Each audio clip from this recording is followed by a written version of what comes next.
Chers streamers, il est temps. Il est temps de passer de Streamlabs OBS à OBS Studio. En plus, c'est super facile, ça se fait en quelques minutes. Donc je vais vous montrer comment apporter vos scènes dans OBS, comment basculer vos alertes ailleurs, bref, de quoi remplacer les services de Streamlabs par d'autres qui font la même chose. Mais alors pourquoi changer? On va se remettre un petit peu dans le contexte et pour ceux qui veulent aller directement au tutoriel pour basculer vers OBS, vous pouvez utiliser les chapitres dans la barre de lecture. Mais d'abord je dois vous dire que j'ai été assez surpris de voir le nombre de personnes qui pensaient que Streamlabs OBS et OBS Studio étaient en fait issus de la même boîte, alors que pas du tout. OBS est un projet gratuit et open source qui a été lancé en 2012, puis qui est devenu le OBS Studio qu'on connaît en 2016. Streamlabs OBS a donc été créé à partir du code source d'OBS par la société Streamlabs, fondée en 2014 et rachetée fin 2019 par Logitech. Notons au passage que Streamlabs OBS est également open source et gratuit, vous pouvez l'utiliser gratuitement pour streamer, mais au final c'est juste un OBS avec une surcouche Streamlabs qui a refait l'interface et réorganisé le truc à sa sauce. Et la sauce, justement, Streamlabs est en plein dedans, parce que si vous n'avez pas suivi l'histoire, tout est parti d'un simple tweet. Streamlabs a récemment sorti un nouveau service appelé Streamlabs Studio, qui est fortement inspiré de Lightstream, qui existe déjà depuis quelques temps. Bon, on se dit que c'est pas bien méchant, c'est du business, sauf que le site internet qui présentait le nouveau service de Streamlabs était littéralement un copier-coller de celui de Lightstream, jusqu'à avoir exactement les mêmes textes au mot près. Du coup, Streamlabs s'est justifié en disant que c'était pas la version définitive du site, tout ça, bon, ça aurait pu s'arrêter là, mais en réponse au tweet de Lightstream mettant en lumière cette espèce de plagiat, eh bien d'autres sociétés leur ont emboîté le pas, dont des grosses boîtes comme Elgato qui a pointé du doigt l'application Streamlabs Deck, qui est un Stream Deck pour Streamlabs OBS, mais évidemment le plus gros buzz vient du compte Twitter officiel d'OBS qui a ressorti un vieux dossier, comme quoi Streamlabs les avait contactés avant le lancement de Streamlabs OBS, et OBS avait demandé à Streamlabs de ne pas utiliser le terme OBS dans le nom de leur logiciel, chose que n'a évidemment pas faite Streamlabs, qui n'a rien fait d'illégal évidemment, ils avaient totalement le droit de le faire. Mais quand on sait le travail qu'il y a derrière le développement d'un projet libre comme OBS, vouloir profiter du nom pour jouer sur la confusion des gens qui pourraient penser que les deux sont liés, ou pour favoriser l'apparition de Streamlabs dans les résultats de recherche sur Google, quand on fait une recherche sur OBS, je veux bien qu'on me dise business is business, mais ça manque quand même un petit peu de classe. A fortiori quand on base son logiciel sur de l'open source qui a une mentalité un petit peu plus ouverte que le simple mercantilisme. Enfin bon, les faits sont là, libre à vous de juger ça avec votre propre regard.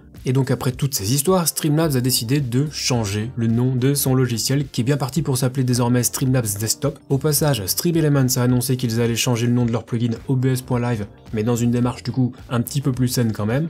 Et on a appris également que Owned, que vous connaissez bien maintenant vu qu'il sponsorise 50% des vidéos de la chaîne, va cesser son partenariat avec Streamlabs, donc vous n'aurez plus aucun overlay de chez eux avec l'abonnement Streamlabs Prime. Bref, Streamlabs a pris cher, mais Streamlabs survivra, et pour ceux qui voudraient en profiter pour passer au OBS Studio, eh bien c'est peut-être le moment. Alors en ce qui concerne les différences entre les deux logiciels, Streamlabs OBS et OBS Studio, je vais pas m'étendre dessus parce que j'ai fait une vidéo complète sur le sujet où je détaillais point par point les nuances, j'avais d'ailleurs poussé le vice à les tester en conditions de stream pour voir lequel consommait le plus. Donc si vous voulez voir tout ça, vous savez où trouver la vidéo correspondante. Mais en gros, si on devait résumer les différences principales, je dirais que Streamlabs OBS est un petit peu plus accessible de par son interface plus moderne et le fait de pouvoir configurer les alertes de stream directement dans le logiciel. Mais en contrepartie, il consomme plus de ressources, alors pas 2 fois plus non plus comme on l'a souvent entendu dire, mais un petit peu plus malgré tout. Et du coup, OBS Studio est plus léger et surtout plus complet, notamment grâce aux plugins qu'on peut lui ajouter. Il y en a énormément, on trouve de tout. Un des derniers en date permet de séparer les pistes audio pour mieux contrôler son stream, un peu à la façon de Voicemeeter.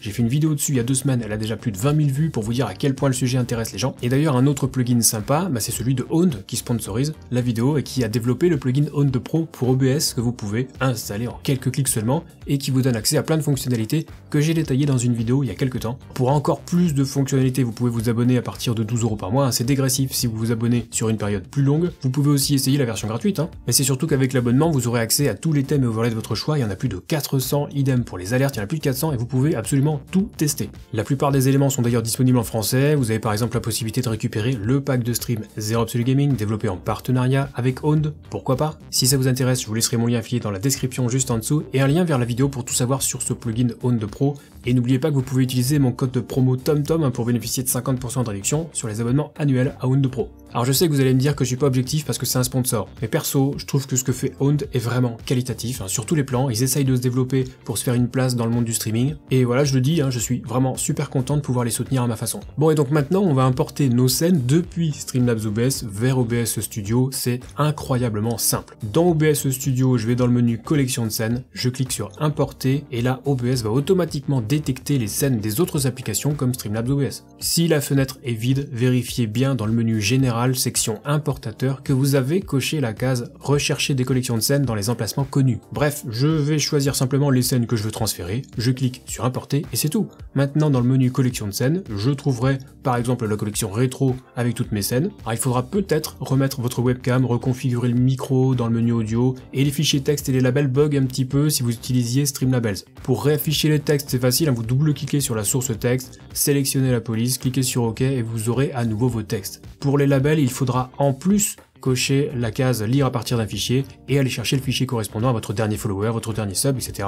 Fichiers qui, je le rappelle, sont générés avec l'appli Streamlabs. Et si votre scène n'a pas pu être importée, sachez également qu'il faut que le nom de la collection dans Streamlabs OBS ne comporte pas de caractères n'étant pas pris en compte dans les noms de fichiers, comme par exemple les points d'interrogation, les astérisques, les symboles inférieurs ou supérieurs, les guillemets. Et si vraiment vous n'arrivez pas à importer vos scènes automatiquement, vous pouvez aller les chercher sur votre disque dur dans ce répertoire. Là vous trouverez les fichiers .json qui sont ceux à utiliser pour l'import dans OBS.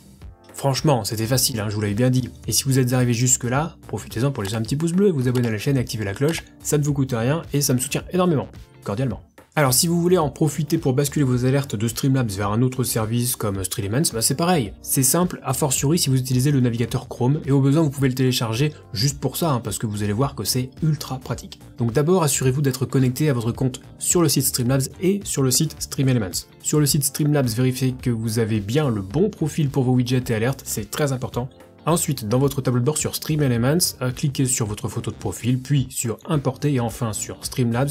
Un nouvel onglet va s'ouvrir et on vous proposera d'installer une petite extension.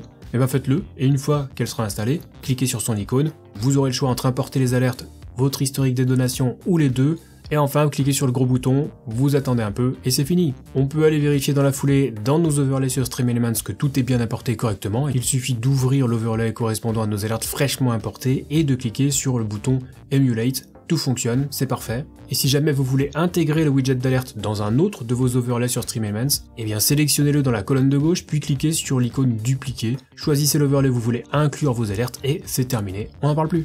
Si vous voulez basculer tout le reste de vos services de streaming ailleurs que sur Streamlabs, pensez simplement à bien vérifier quelques points auxquels on ne pense pas forcément tout de suite. Déjà, si vous avez un abonnement Streamlabs Prime, pensez à le résilier. Et pour ça, il faut aller sur une page qui est étrangement très difficile à trouver, du moins via les menus classiques du tableau de bord. Donc je vous mettrai le lien en description hein, si vous voulez, et sur cette page vous aurez un bouton pour annuler votre abonnement, il faudra a priori valider 2 fois. Deuxième chose, si vous aviez une page de donation chez Streamlabs, vous pouvez très bien en créer une nouvelle chez StreamElements ou même chez Owned Pro, ça fait partie des fonctionnalités gratuites. Dans tous les cas, si vous faites une nouvelle page de don, pensez à bien changer les liens dans vos panneaux de chaîne et éventuellement dans les messages de votre bot. Et on va terminer en parlant un petit peu des fonctionnalités qui étaient présentes nativement sur Streamlabs OBS et qui ne le sont pas sur OBS Studio parce que oui, il y en a. Alors déjà on a Face Mask qui vous permet d'ajouter un filtre sur votre webcam un petit peu comme Snapchat, ça peut se déclencher entre autres avec les donations, les nouveaux subs. Une alternative existe pour OBS puisque avec l'appli Snapcam on peut faire en gros la même chose. Ça sera juste un petit peu plus long pour lier un filtre à un événement sur Twitch comme un nouveau sub, mais ça peut se faire avec l'URANboard notamment, j'en ai déjà parlé à plusieurs reprises dans des vidéos précédentes. Ensuite on avait l'enregistrement sélectif qui permet donc d'enregistrer uniquement les sources qu'on veut quand une scène est active. Et bien on peut faire la même chose avec un plugin sur OBS, là encore j'en ai déjà parlé dans une vidéo précédente, je vous mettrai le lien dans la description. Et enfin on a le chat en superposition sur le jeu, ce qui permet d'afficher le chat en plein jeu. C'était une fonctionnalité très sympa de Streamlabs OBS, mais au final, c'est également faisable avec OBS Studio et devinez quoi? Eh bah oui, j'ai fait une vidéo là-dessus, lien dans une fiche, quelque part par là, et dans la description, bien sûr. Alors oui, je peux concevoir que certains soient déroutés en changeant de logiciel de streaming, mais honnêtement, c'est vraiment juste une question d'habitude. Et surtout, avec OBS Studio, vous allez découvrir la puissance des plugins qu'on ne pouvait pas installer sur Streamlabs OBS. J'ai fait pas mal de vidéos sur ces plugins, et je je peux vous garantir que si vous avez un minimum l'esprit créatif, une fois que vous aurez mis le nez dedans, vous allez découvrir des possibilités pour votre stream que vous ne soupçonniez pas. Donc encore une fois, personne ne vous force la main à franchir le cap, et Streamlabs ne va pas mourir parce qu'ils ont fait des erreurs, mais le contexte actuel peut potentiellement vous donner une bonne occasion de faire la bascule, et maintenant vous savez comment faire. Quoi qu'il en soit, si vous avez d'autres questions concernant le streaming, vous pouvez venir me les poser dès que je suis en live sur Twitch, la porte est toujours ouverte. Et pour les questions plus techniques, je vous invite à rejoindre le Discord communautaire Zero Absolute Gaming, lisez bien les règles quand vous rejoignez le serveur pour débloquer les salons d'aide et on vous répondra au plus vite. Sur ce, c'est la fin de cette vidéo, on se retrouve très vite pour la prochaine et d'ici là, bon stream.